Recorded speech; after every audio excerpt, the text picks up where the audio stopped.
The Federal and SR Public Welfare Trust present the Pudukkottai Marathon 2025. This event is co-presented by Rupee Apex Group of Companies on Sunday, August 3.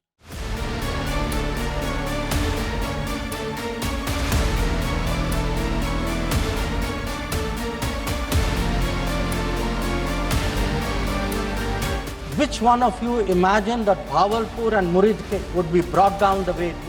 It was a commitment made by the Prime Minister to the people of India that we would hit those symbols, those sites, those planning places. We will never bow down to nuclear blackmail. There was no call between the Prime Minister and President Trump. Honorable Chairperson, I rise to apprise this august House of the foreign policy dimension of our response to the Pahalgam terrorist attack, going into the preparations for Operation Sindoor and how foreign policy was handled during Operation Sindoor. As all the honorable members would appreciate, it was important to send a clear, strong and resolute message after the Pahalgam attack. Our red lines had been crossed and we had to make it very apparent that there would be serious consequences.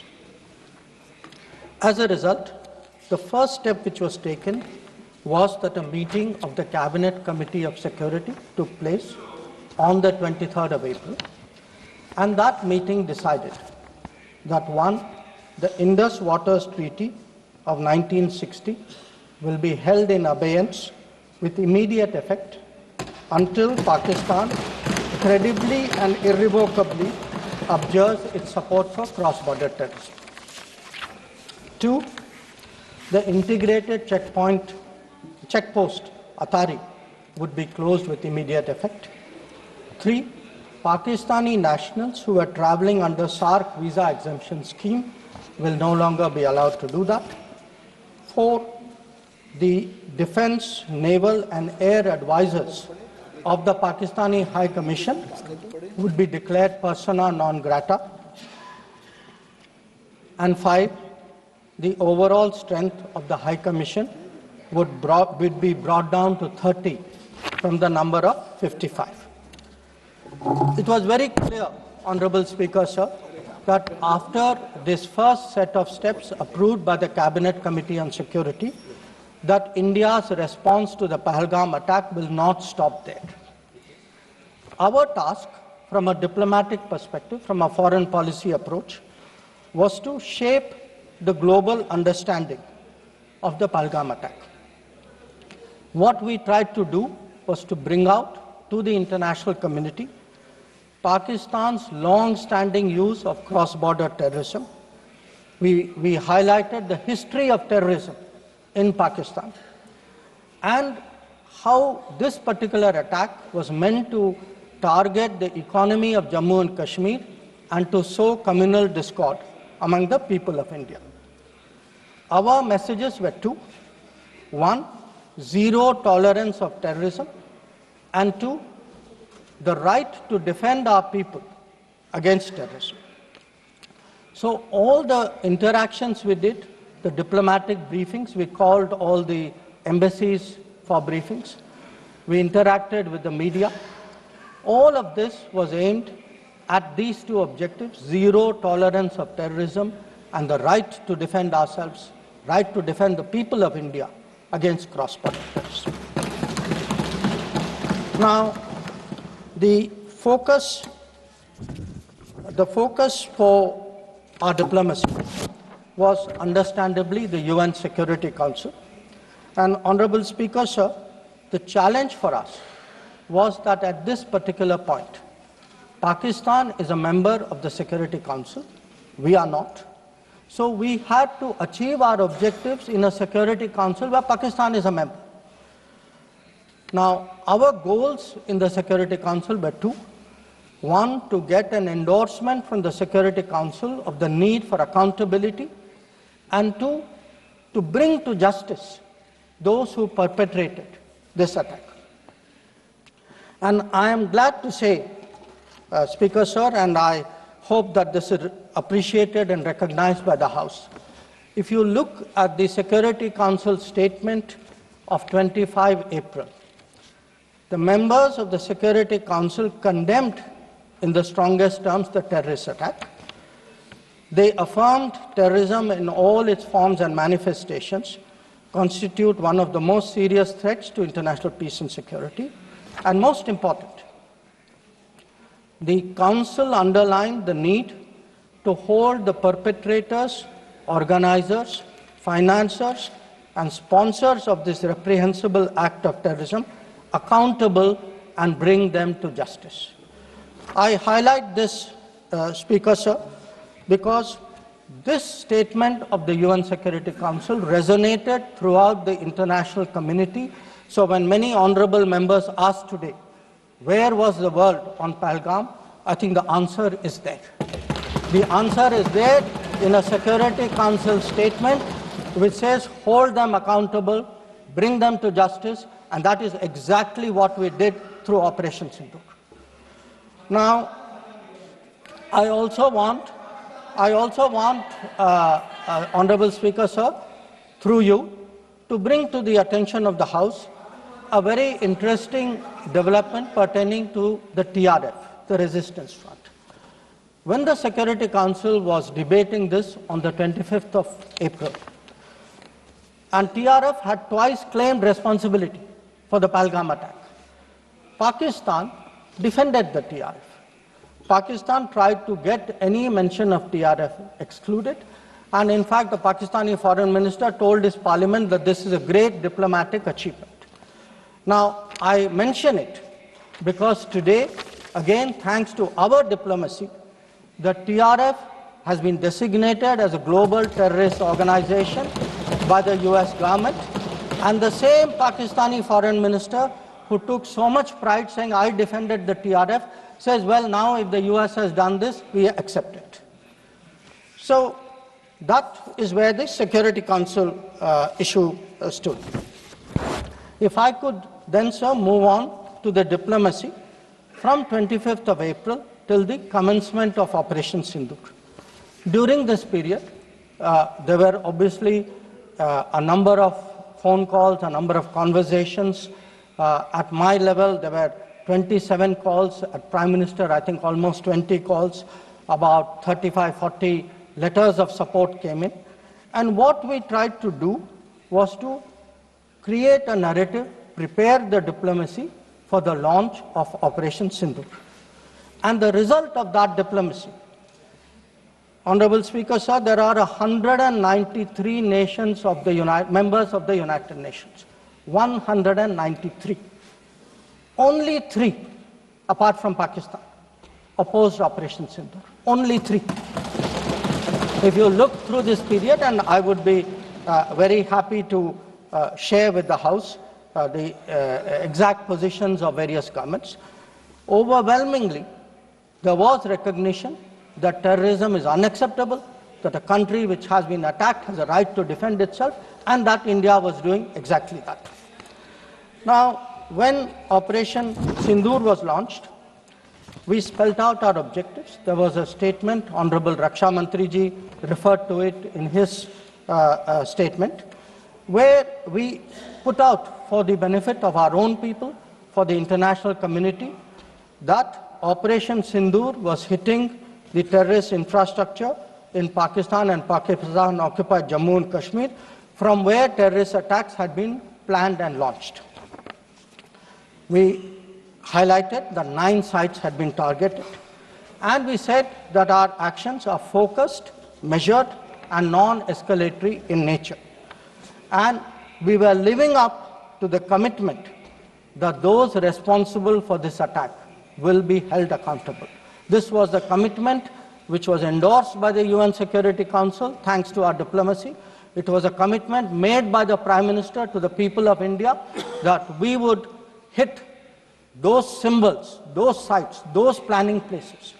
So today, when I hear many questions from across the aisle, I want to say, which one of you imagined that Bhavalpur and Muridke would be brought down the way it was?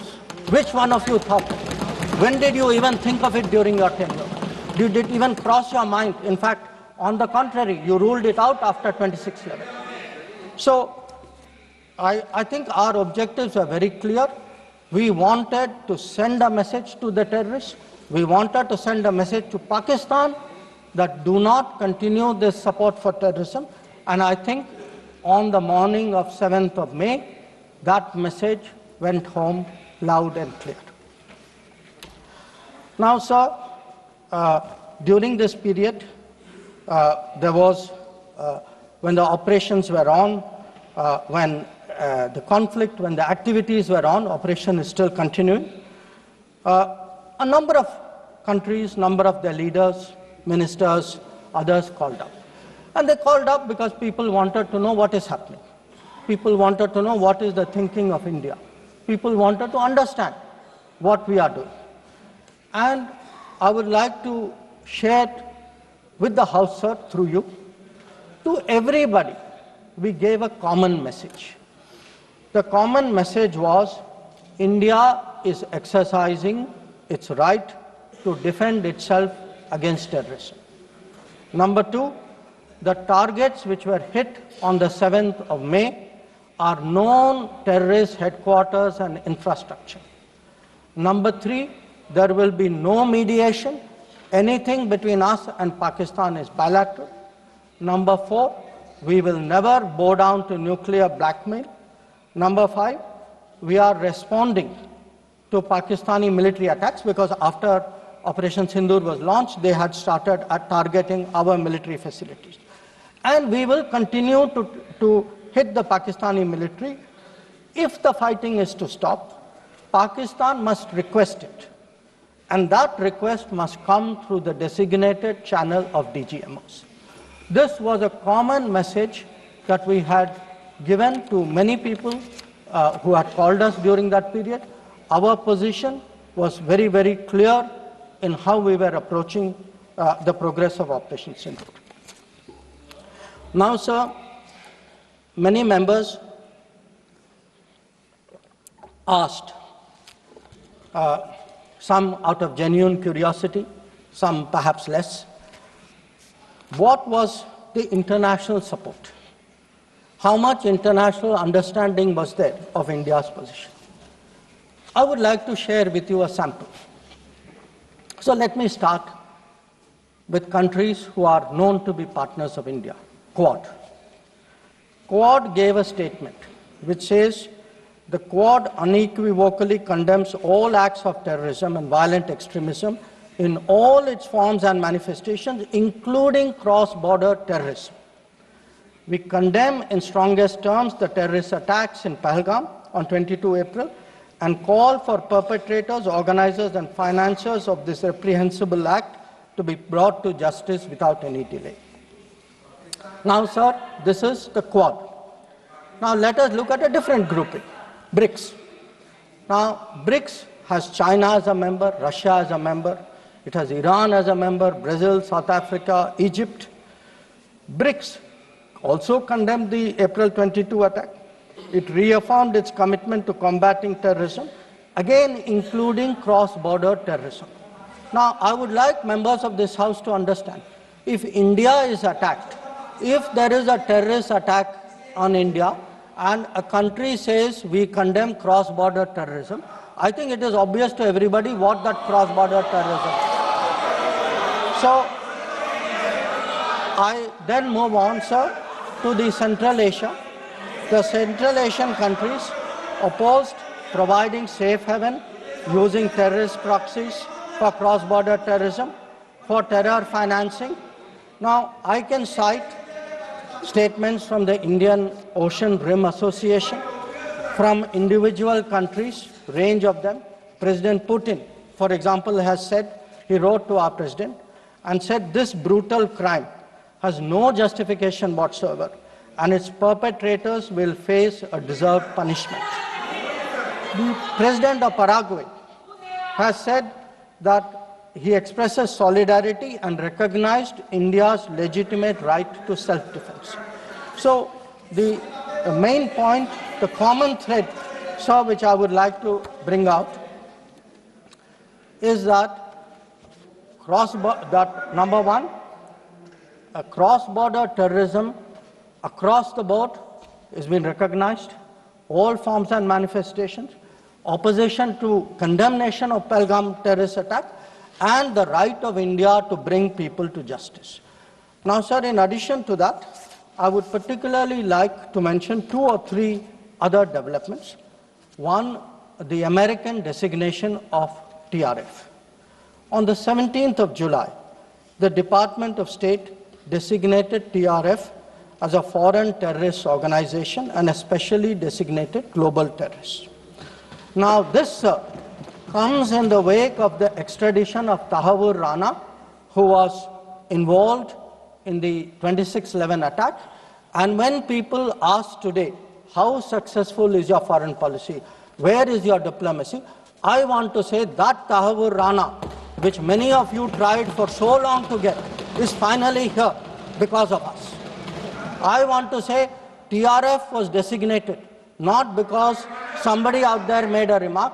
TRF was designated as a global terrorist organization because our diplomacy persuaded another country to do that. Now, our strong stance has resonated across the world. I was some time ago in Germany, and standing next to me, the German foreign minister said, India has every right to defend itself against terrorism, and Germany will support this fight against terrorism. Similar position has been taken by France. Similar position has been taken by the European Union. So, what I would like to highlight, sir, is that today, where Operation Sindoor is concerned, there has been, the world sees what it is about.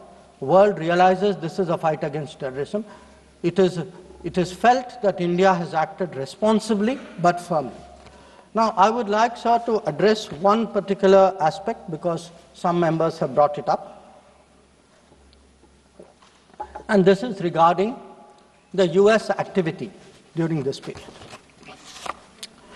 Sir, I'd like to inform the House that on the 9th of May, Vice President J.D. Vance called the Prime Minister, warning of a massive Pakistani attack in the next few hours.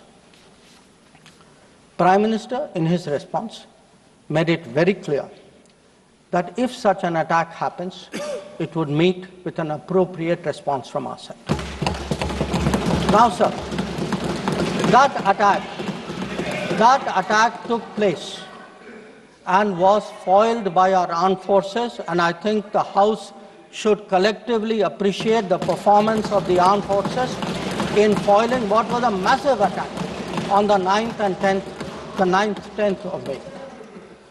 Now, our response, which the Prime Minister promised, was delivered, and it was delivered with devastating effect. I don't have to say anything. Every member has seen satellite pictures of Pakistani airfields. You can see from the state of those airfields, which shown by the pictures, what was our answer. Now, on the 10th of May,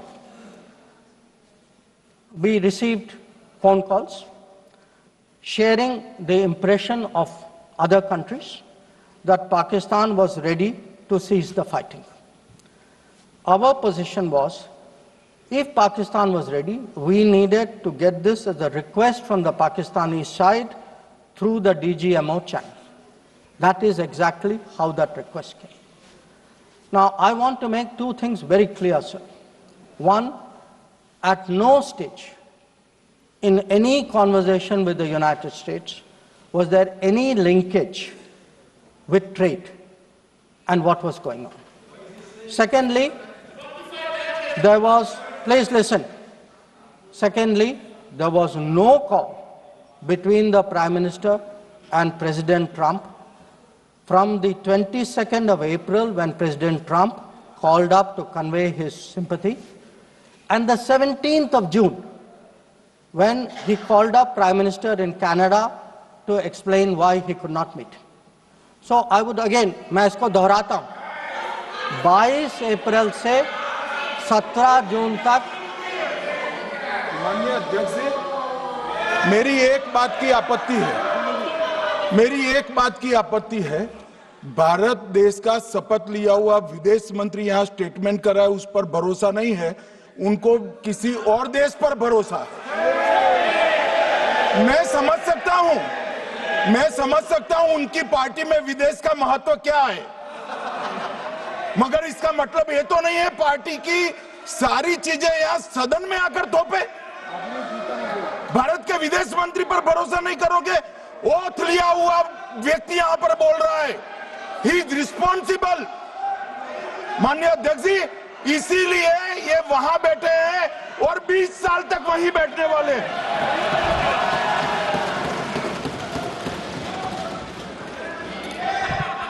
Honorable Speaker, sir, in the course of the debate today, some points were made by members of the opposition. I would like to respond to some of them. We were asked, why did you stop at this time? Why did you not go further? Please see who's asking this question. This question is being asked by people who, after 26/11, felt that the best action was inaction. Now, I would like, sir, to read out, because one member said, nowadays BJP members like reading from books. You get the truth in books. Sometimes you don't like what we read in books. So let me read out, sir, 2 excerpts from a book by the National Security Advisor of the UPA government. After 26/11, a chapter, this is a book called Choices. He says, on sober reflection and in hindsight, I now believe the decision not to retaliate militarily, but to concentrate on diplomatic, covert and other means was the right one for that time and place. This is what he says. But did he even do that? Because 26/11 happened in November of 2008. What was the reaction? The reaction was Sharm el-Sheikh. Was that diplomatic? Was it covert? Was it military? Now, what did Sharm el-Sheikh do? In Sharm el-Sheikh, the then government and the Pakistani Prime Minister agreed terrorism is a main threat to both countries. Now, today, sir, people are saying, America is hyphenating you, Russia is hyphenating you. That is what I heard Deepinder Hudaji say. Hello, you are hyphenating yourself. I mean, you did not need a foreign country to say, please link India to Pakistan. Your own government was saying, India and terrorism is a main threat to both countries. And then they said, terrorism should not be linked to the composite dialogue. And worst of all, they accepted a reference to Baluchistan in that. Now, here is a country reeling after 26/11. And you are equating Baluchistan and 26/11, what happened in Mumbai, and you are saying that the perpetrator and the victim have both got a problem. And then now you are asking me, why didn't you go further? People who did nothing are asking a government which did so much, saying, why didn't you do more?